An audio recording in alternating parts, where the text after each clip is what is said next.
সূরা আল আলাক মক্কায় অবতীর্ণ। আয়াত 19 রুকু 1।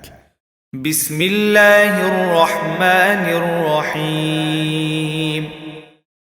হে মুহাম্মদ, তুমি পড়ো পড়ো তোমার মালিকের নামে, যিনি সৃষ্টি করেছেন, যিনি মানুষকে সৃষ্টি করেছেন জমাট বাঁধা রক্ত থেকে। তুমি পড়ো এবং জেনে রাখো তোমার রব বড় মেহেরবান। তিনি মানুষকে কলম দ্বারা জ্ঞান শিখিয়েছেন।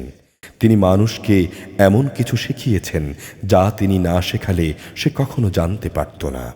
আশ্চর্য, এ মানুষটি একসময় বিদ্রোহে মেতে ওঠে, কেননা সে নিজেকে স্বয়ং সম্পূর্ণ মনে করেছে, অথচ এ নির্বোধ ভেবে দেখেনি একদিন অবশ্যই তোমার মালিকের দিকে তার প্রত্যাবর্তন হবে।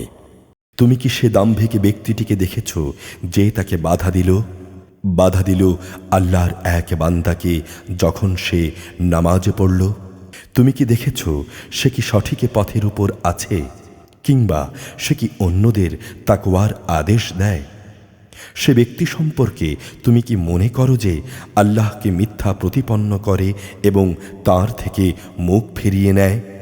এ দাম্ভিক লোকটি কি জানে না আল্লাহ তাআলা তার সব কিছুই পর্যবেক্ষণ করছেন? কিছুতেই না।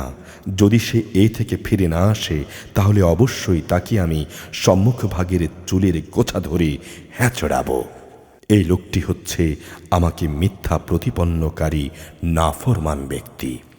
অতঃপর বাঁচার জন্যে আজ সে তার সঙ্গী সাথীদের ডেকে আনুক। আমি অচিরেই তার জন্যে আযাবের ফেরেশতাদের ডাক দেব। না, তুমি কিছুতেই তার অনুসরণ করো না। তুমি বরং তোমার মালিকের সামনেই সেজদাবনত হও এবং তাঁর নৈকট্য লাভ করো।